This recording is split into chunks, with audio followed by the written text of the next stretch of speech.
Devagar.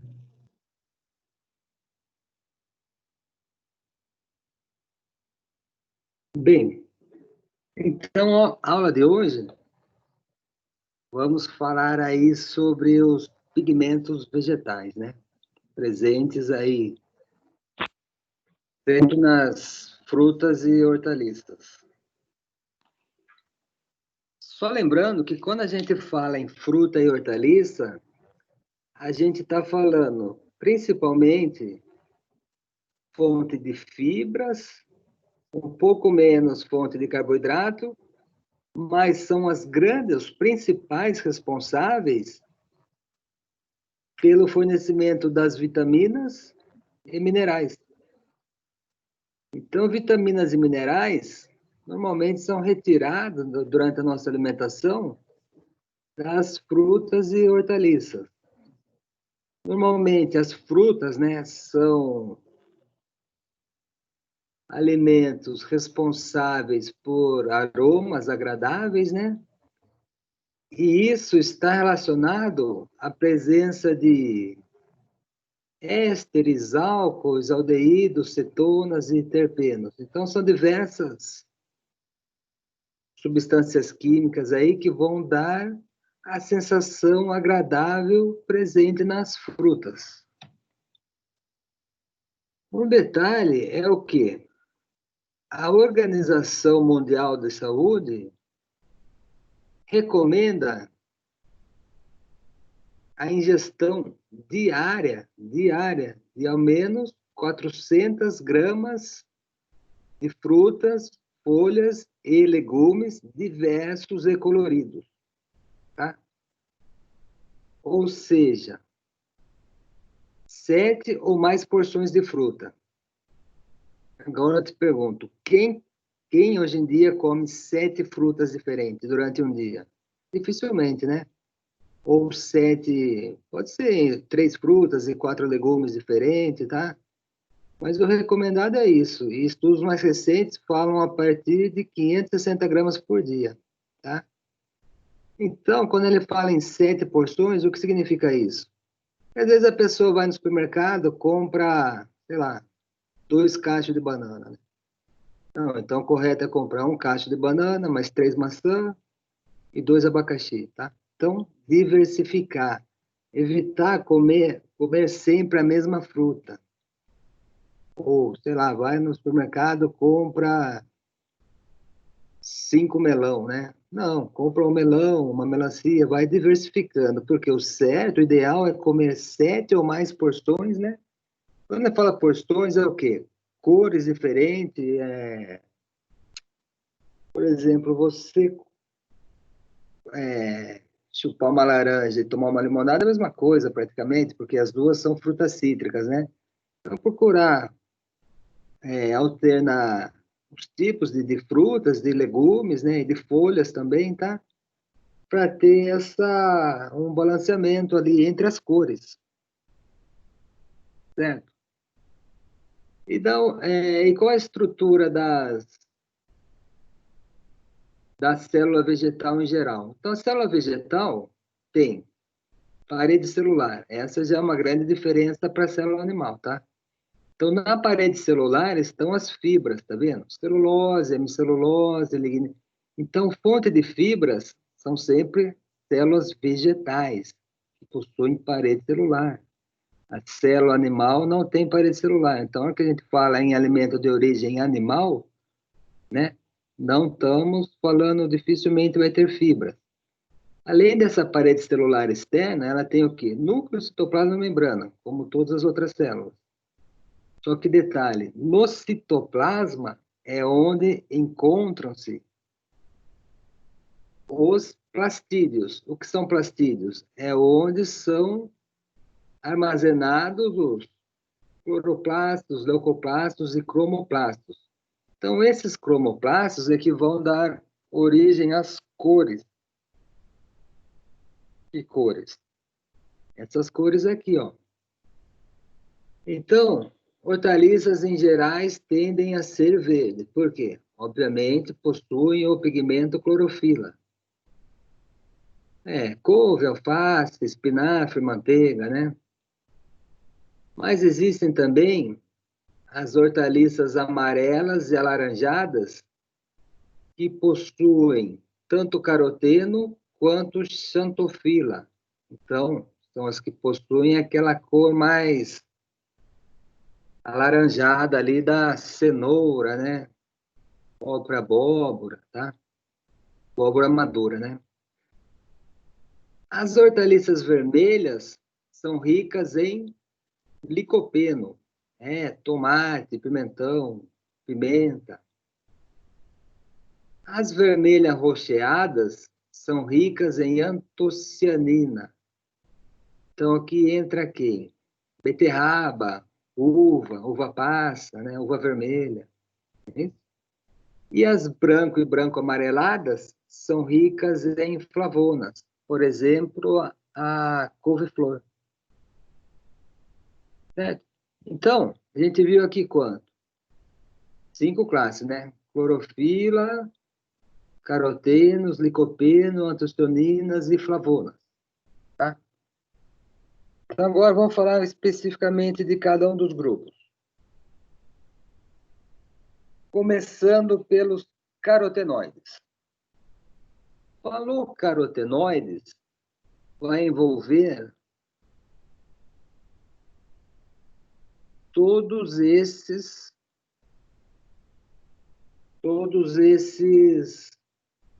pigmentos aqui, tá? Todos esses pigmentos são todos carotenoides. Então, você tem o mais famoso, de longe o mais conhecido, o beta-caroteno. Beta-caroteno é o da cenoura. Da cenoura, onde mais tem beta-caroteno? No próprio abóbora, não na abóbora verde, né? Na abóbora madura, aquela abóbora de doce, abóbora moranga. Na própria manga. Então, são beta-carotenos. Além do beta, tem o alfa-caroteno. A luteína e a zeaxantina são também um tipo de carotenoide, tá? Então, são encontradas na gema dos ovos. Lembra que a gente falou que ovo é bom para a vista, principalmente a gema. Por quê? Por conter esses dois pigmentos aí. Além disso, tem outros aí, ó. Criptoxantina, responsável pelo amarelado do milho. A crocina, presente no açafrão. A bichina, presente no urucum, que faz aquele corante, né? Capsaicina, presente na pimenta vermelha. Aí são os tipos, né? Licopeno, o tomate, na melancia. E assim vai. Então, quais as características dos carotenos? Normalmente são pigmentos amarelos, laranja, cor de abóbora, né? Presente em frutas vegetais, são solúveis em gorduras, sensíveis à oxidação, tá? E são conhecidos como provitamina A. E a gente vai ver daqui a pouco que um pigmento de caroteno, de beta-caroteno, origina 2 vitaminas A.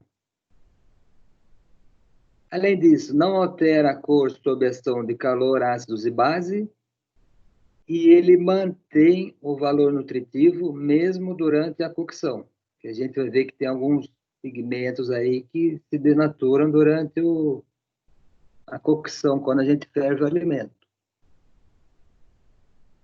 Então, quimicamente, você vê que eles são bem parecidos, ó. O beta-caroteno, que é o mais famoso, né? Mas você vê aqui embaixo, a zeaxantina tem um CH aqui e uma hidroxila aqui. Luteína também, bem parecido, ó. Só tem uma hidroxila a mais.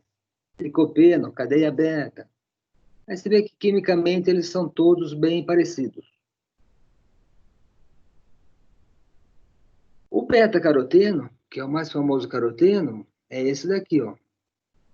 Então, o que acontece? Quando a gente ingere ele no organismo, essa molécula é quebrada bem aqui no meio, certo? E quando ela é quebrada, ela origina 2 moléculas do retinol, uma aqui e outra aqui embaixo. Esse retinol, é a vitamina A. Então, a gente pode dizer o quê? Que os carotenoides, principalmente o beta-caroteno, tem atividade vitamínica de 0,6 microgramas, na qual 0,6 microgramas de beta-caroteno é quase equivalente a 0,3 microgramas de vitamina A. Ou seja, um equivalente de retinol corresponde a 6 microgramas de vitamina A. Então, isso daí é mais utilizado para fazer as contas, né? Então, quando você tiver o resultado em gramas por 100 gramas de vitamina A, desculpa, de beta-caroteno, você tem lá a porcentagem de beta-caroteno no seu alimento. Gramas por 100 gramas, né? E você consegue converter isso em unidades internacionais de vitamina A, simplesmente transformando, multiplicando, no caso, né, por 0,6, tá? Porque um equivalente de retinol equivale a 6 gramas de beta-caroteno. Então, não é um beta-caroteno dá um retinol, não. Você precisa ter mais beta-caroteno para ter o retinol, tá? Então, a gente diz o quê? Que os vegetais, como a cenoura, a abóbora, a manga e o milho, que são amarelados aí, cor da abóbora, são fontes de vitamina A. Com relação às clorofilas. Clorofila, todo mundo lembra, são os pigmentos verdes presentes em plantas e frutas, né? Nas folhas das plantas, e também na fruta quando ela ainda não está madura, certo? Nas folhas, são responsáveis pela fotossíntese.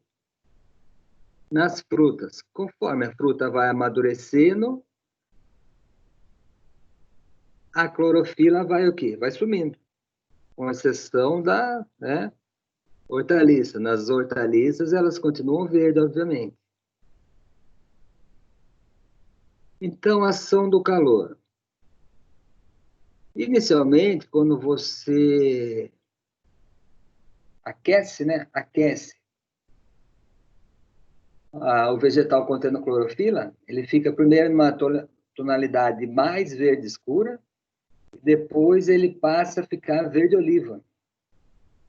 Por quê? Porque o magnésio presente no pigmento clorofila é substituído por íons de hidrogênio em meio ácido. E se você quiser preservar a coloração, você adiciona bicarbonato de sódio, porque é básico, certo? Então, é meio ácido, fica verde oliva. É meio básico, você consegue preservar a coloração. Aí está a clorofila. Tem dois tipos de clorofila, mas são muito parecidas, né? Então, só aqui que tem um oxigênio a mais, né? E aqui não tem esse oxigênio. Mas é esse anel aqui formado por CHIO e no meio tem um magnésio. Então, a característica da clorofila é essa. No meio, ela tem esse magnésio aí. Clorofila A e clorofila B, muito parecidas, né? A gente só considera aí clorofila, o pigmento verde. Antocianinas, antocianinas e taninos são pigmentos flavonoides. Então, aí alguns tipos de flavonoides, né? Catequinas, presente muito em chás. Flavonas, isoflavonas, presente na soja. Flavonóis, flavanonas, todos aqui meio parecidos, né? Antocianina é um pigmento vermelho, púrpura e azul. Então, não é uma única cor, tá vendo? Normalmente, ela tende, em meio ácido, ser mais avermelhado. Em meio básico, ser mais azulado, tá? Então, conforme o local que ela esteja, né? Ela tende ou para o vermelho ou púrpura, que seria intermediário entre os dois, né?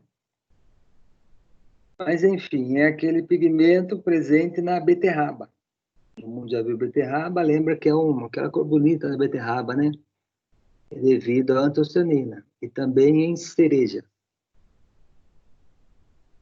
Antocianinas são pigmentos incolores que estão presentes na batata e na cebola, tá? Batata e na cebola. Detalhe, na presença de ácido, tende a melhorar a coloração em vegetais brancos. Na presença de base, o branco tende a ficar um pouco mais amarelado, até alaranjado. E na presença de ferro, tende a ficar marrom. Taninos. Tanino, ele não é bem um pigmento, ele atua como um copigmento. Confere sabor adstringente aos alimentos. Então, a gente tinha visto lá na aula de chocolate, né? De vinho, a gente já tinha falado alguma coisa. Então, os taninos, presentes muito no vinho, né? Tende a ficar marrom na batata também, ó. Tende a ficar marrom quando expostos ao ar. Então, quando a gente corta uma maçã, uma pera, até a banana, né? Ela vai ficando marrom. E na presença de ácido, não ocorre alteração de coloração. Então, no ar fica marrom, na presença de ácido aí, né? Limão, vinagre, tende a não ocorrer uma alteração. Então, aí um pequeno resumo aí do que foi falado. Clorofila verde, caroteno laranja, xantofila amarelo, licopeno vermelho. Antocianina entre vermelho e azul, flavonas branco, podendo ficar amarelado, taninos incolor. Alguns são solúveis em água, outros não são. Com relação à presença de ácido, de vinagre, de limão, né? Clorofila fica verde oliva. Caroteno, xantofila e licopeno não é alterado por ácido. Antocianina intensifica o vermelho. Flavona continua branca e taninos não altera. Então, o ácido mesmo vai agir mais sobre a antocianina e sobre a clorofila. Base. Com relação à base, bicarbonato aí, que ele tinha falado, né? Bicarbonato de sódio e tal. A clorofila fica mais verde, aqui não altera muito. A antocianina fica mais roxa ou azulada, né? A flavona fica mais amarelada e o tanino escurece. E com relação à cocção, né? Quando você ferve o alimento, quando você aquece ele, né? Clorofila tende a ficar verde oliva, caroteno, licopeno e xantofila, que são os amarelados, os laranjas, tendem a escurecer, certo? Isso a gente vê um pouco na cenoura. Escurece um pouco também, né? Não escurece muito, não. Mas a cenoura ali, estando crua, é uma coisa. A que ferve, ela dá uma pequena escurecida.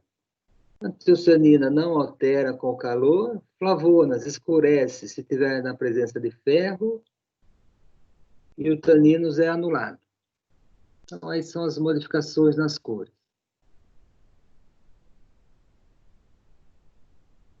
Dentre os pigmentos, tem alguns que realçam o sabor, né? Ácido oxálico, ácido tartárico, compostos de enxofre na cebola e na couve. E em recipientes destampados, ocorre a liberação de ácidos voláteis, que podem provocar alteração no sabor do alimento.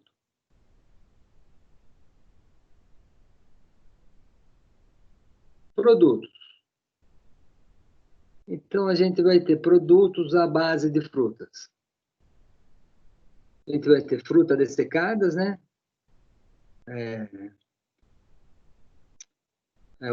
Uva passa, por exemplo, hoje em dia tem muita fruta. Banana passa também, né? Pode fazer polpas de frutas ou frutas congeladas. Porém, muitas vezes nesses processos ocorre o quê? Perdas de vitaminas, tá? Então, o melhor jeito de se alimentar de uma fruta, de uma verdura, o melhor jeito é ela estando crua ou cozida e recém-preparada. Por quê?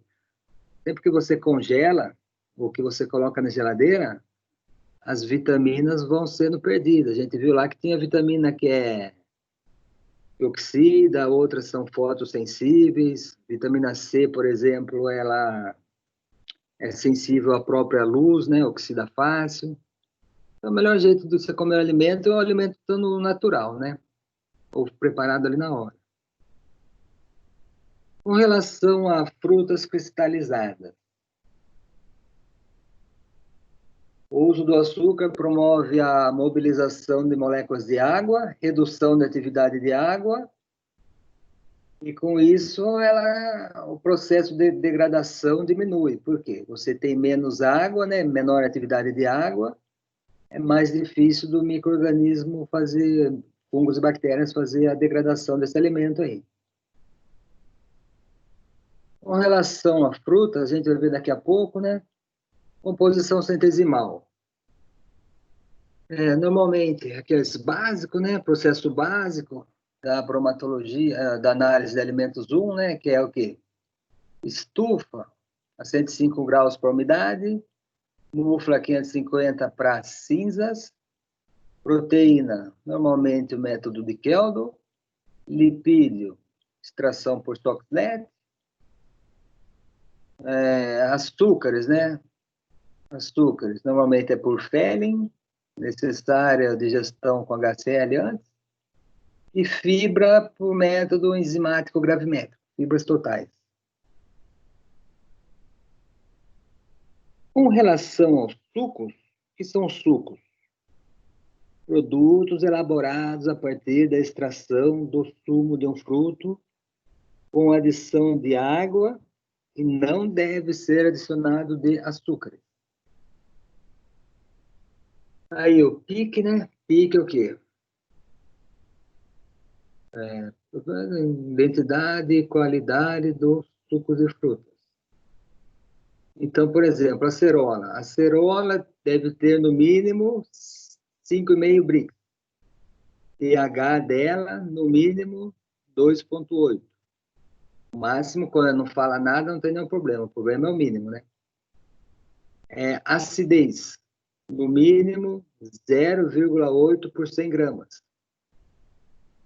Ácido ascórbico, é a vitamina C, no mínimo 800 miligramas por 100 gramas. Açúcares naturais, da cerola, entre 4 e 9,5. Sólidos totais, no mínimo 6,5 gramas por 100 gramas. Aí hoje, no final da aula, a gente vai ver como faz o pH, como faz o ácido, acidez, como que faz a dosagem do ácido ascórbico. Tá bom? Características.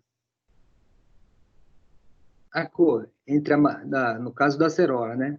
Amarelo ou vermelho, sabor ácido, aroma próprio.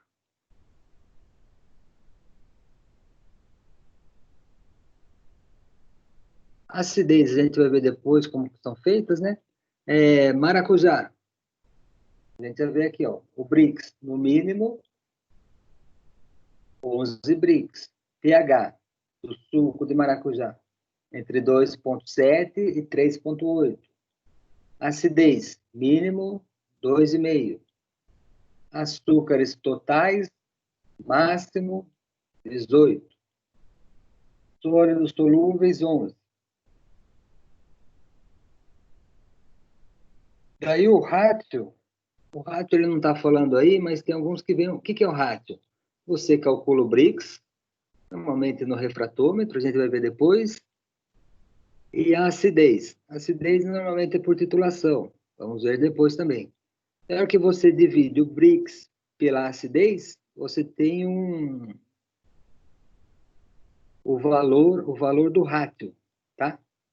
Então, o Brix, o refratômetro, acidez, por titulação, divide os dois, vai ter o rátio. A cor do maracujá, do suco, né? Entre amarelo e alaranjado, sabor ácido, aroma próprio. E aí um jeito de você... alguns jeitos aí de conservar as frutas são esses dois grupos aí. Grupo A,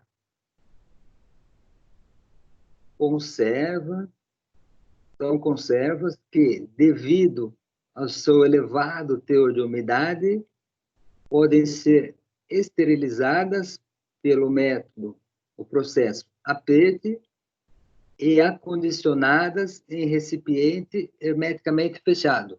Quem são as conversas do grupo A? As conservas. Frutas ao xarope, polpa de frutas, néctar e purê, suco de fruta e xarope de fruta. Então, essas quatro aqui, essas cinco, né? São o quê? São exemplos de você conservar a sua fruta, né? O seu vegetal, por processo de esterilização, acondicionando ele em recipiente hermeticamente fechado. Polpa de frutas. As frutas são preparadas, no caso de polpas, com ou sem casca, mas sem semente, tá? Então, elas são aquecidas, podem ser desintegradas ou não, colocadas em latas e vidros, fechados hermeticamente e submetidos à esterilização e resfriamento. Lembra de quê? Aí, polpa de mamão, polpa de...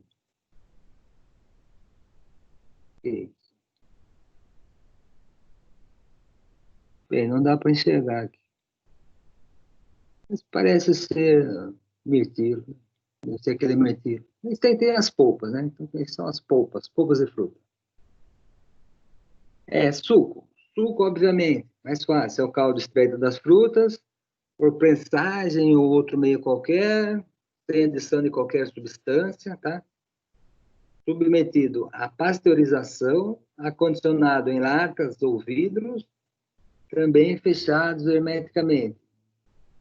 Então, o suco pode ser natural, o suco in natura e concentrado. O suco concentrado, obviamente, foi eliminado parte da sua água por evaporação. Depois pode ter, além de evaporação, ser feita uma centrifugação, na qual a concentração final pode atingir entre 65 e 68 graus Brix, dependendo da fruta e da viscosidade do suco. O néctar, o que é o néctar? Você pega a fruta sem semente, podendo ter casca ou não, desintegra ela, peneira ela, tudo bem? Então, a fruta. Só que você adiciona, normalmente, metade disso daí com um xarope de sacarose a 15 graus Brix. O que é isso? Xarope de sacarose, água com açúcar, certo? Água com 15% de açúcar, tá bom? Então, o problema do néctar é esse. Quando você ingere o néctar, você pode estar ingerindo metade de fruta e metade de água com açúcar, tá? 15%. Então, é bem diferente do suco. O suco, teoricamente, é somente o caldo, né, extraído da fruta. O purê é igual a polpa de fruta, a diferença é que ele foi peneirado. Então, o purê é igual a polpa e foi peneirado. Xarope. Xarope é o suco extraído é o suco extraído e adicionado de açúcar, em concentração de 60% ou mais. Certo? Então, foi extraído simplesmente o suco adicionado aí de uma quantidade enorme de xarope. Desculpa, de açúcar, né? Então, é o xarope de fruta. E com relação às conservas do grupo B? A gente viu lá, então. Grupo A, os daqui, xarope, polpa, néctar, açúcar e fruta. Grupo B são mais os doces, né? Que também é um jeito de você, o quê? Preservar, né? Dar um prolongamento maior. Por quê? Porque aqui você adiciona açúcar. Aqui adicionou açúcar também, né? Mas aqui você vai adicionar principalmente açúcar. Na hora que você adiciona açúcar, o que acontece? Você diminui a atividade de água e os micro-organismos que atacariam a fruta não conseguem o quê? Atacar a conserva. Por quê? Porque ela está com excesso de açúcar. Muito açúcar, a atividade de água diminui, você prolonga, né? Prolonga o tempo de prateleira dela. Então, o que ele está falando aqui, ó, normalmente possuem baixo teor de umidade e alta concentração de sacarose, de açúcar, certo? Podem ser conservadas em recipientes esterilizados ou não. A gente viu que os anteriores eram conservados em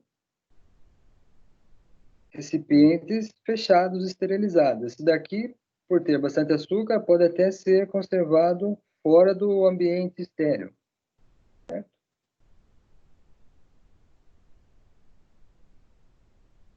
Hoje em dia, costuma-se falar o quê? Conservas obtidas por alta concentração de açúcar ou pela tensão osmótica. Aí é mais famosa de todas as geleias, né? Então, na geleia, o que acontece? O suco de fruta em suspensão é muitas vezes adicionado de pectina e, num ambiente ácido, também de açúcar. Daí, tudo isso daí vai o quê? Geleificar, certo? Depende das... Como é, tem vários jeitos de você fazer geleia, vários modos de preparo, né? O importante é o quê? O que vai dar esse aspecto de gelatinização ou de geleificação é a tal da pectina, né? Então, o que é a pectina? Extensas cadeias de ácido poligalacturônico. Vai ter aqui, ó. Aqui é a pectina. Então, esse aqui é a pectina. Esse daqui é o que vai formar o quê? O aspecto de gel. Vai geleificar. Então, é um polissacarídeo ramificado, constituindo de ácido galacturônico, raminose, arabinose e galactose. É um dos principais componentes da parede celular das plantas. Então, ela já está presente nas paredes celulares. Mas muitas vezes a pessoa quer produzir a geleia, então ela pode comprar essa pectina aqui e adicionar a fruta, entendeu? O problema é que, às vezes, infelizmente, se adicionar muita pectina, o seu doce acaba perdendo a característica. Então, uma coisa é um doce de, por aí, doce de banana, né? É um gosto que você sente o gosto da banana, outros não sentem gosto de nada. Por quê? Foi adicionada muita pectina.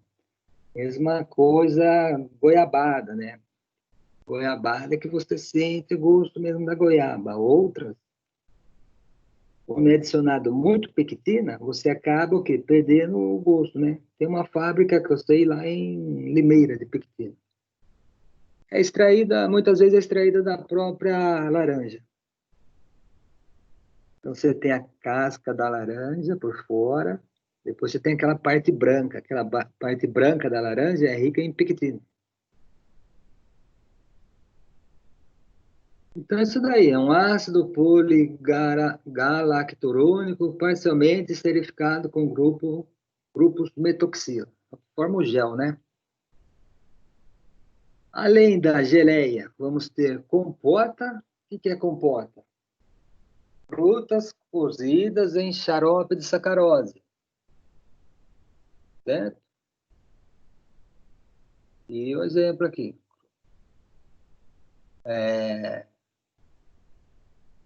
De modo que as frutas absorvem, acabam absorvendo esse xarope. E, porém, para certas frutas, tem que ser um cozimento meio rápido. Para outras, não corre, conforme a fruta também, você vai ter um jeito de fazer aí. Então, essa é a compota. Lembra do pêssego, né? Geleiada é um tipo de geleia também, só que normalmente é feita com frutas inteiras, suspensas, né? E cortadas em pedaços ou até desintegradas. Então, a geleiada ainda vai ter frutas inteiras, tá? Na geleia, não. Na geleia, você não vai ter pedaços, né? Por exemplo, geleia de morango. Se tiver pedaço ainda de morango por meio, a gente chama de geleiada. Se tiver simplesmente o morango desfeito, aí a gente chama de geleia. Aí você vai ter doce em massa, né? É a polpa desintegrada que, graças à pectina, acidez, é sempre as três coisas, né? Pectina, acidez e açúcar. Então, as três coisas que agem, né? Que fazem ela se gelificar. Tem uma diferença aí, ó, com relação à elaboração da geleia. É que em vez de você, na geleia você extrai o caldo. Aqui, em vez de você extrair o caldo, reduz a polpa da fruta até ela virar uma massa. Certo? Quanto mais desintegrada for a polpa, melhor, mais fino será o doce. Normalmente é por aquecimento, né? Então, nessas condições, a necessidade de equilíbrio lá, entre a pectina da própria fruta, ou às vezes adicionada, a acidez e o teor de açúcar da própria fruta, ou normalmente adicionado, sacarose, é o açúcar. Polpada é um doce também um doce, porém com pouca pectina, bastante açúcar e pouca acidez. Então, se ela tem pouca pectina, ela fica o quê? Mais pastosa. Então, você vê que realmente é a pectina que deixa aquela consistência mais de geleia, mais firme. Se ela tiver pouca pectina, ficar pastosa, a gente chama de polpada, tá? Porém, tem frutas que, devido à sua composição, não viram doce, ficam nessa forma aí polpada. Normalmente é considerado um produto inferior ao da geleia, né? Mas na falta de pectina, é isso aí. Pasta de frutas.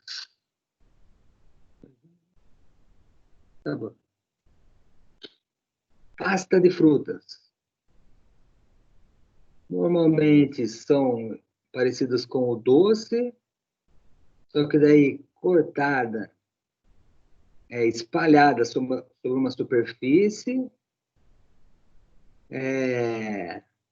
bem fina, 1 a 1,5 centímetro, colocado para secar e cortado em losangos e polvilhados com açúcar. Então, isso daqui é aqueles doces de bar, sabe?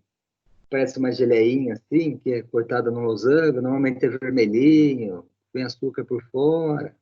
Aqueles docinhos de bar lá.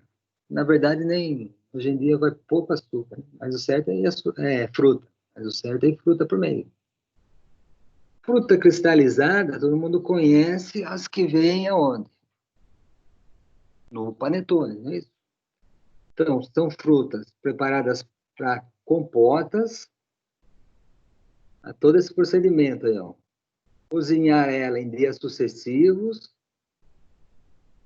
em xarope, com teor crescente de sacarose, ou seja, de açúcar. Então, você cozinha ela sucessivas vezes. Limpou, coloca no outro xarope, até você chegar num xarope que está com concentração de 72% de açúcar.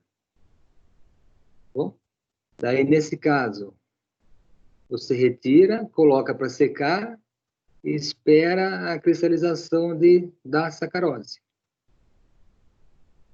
Então, para fazer a fruta cristalizada é um processinho meio um pouco chato. Frutas glaciadas são bem parecidas com as cristalizadas, a diferença é que você, no final, não coloca ela na sacarose. Você coloca numa mistura de 3 partes de sacarose para 1 de glicose. Lembrando que a glicose tende a cristalizar mais do que a sacarose. Essa cristalização é mais demorada, mas forma uma camada contínua de açúcar em vez de pequenos cristais. Quanto ao padrão de identidade e qualidade de doces de frutas. Então, o teor de sólidos solúveis não deve ser inferior a 55% para doces cremosos e 65% para doces em massa. Cor própria, sabor e odor próprios do ingrediente. É difícil de definir, né? Análise físico-química. Geleia comum. No máximo, 38% de umidade, porque, obviamente, se tiver muita umidade, ela fica aguada, né? Então, tem um limite para mais. Máximo 38%. E se for a extra, máximo 35%. Brix, 62%. E aqui, 65%. Pectina adicionada. Então, no máximo, 2%, tá? Então, esse é o problema. Se adicionar muito pectina, você perde o gosto, tanto da geleia, né? Quanto dos outros preparos aí.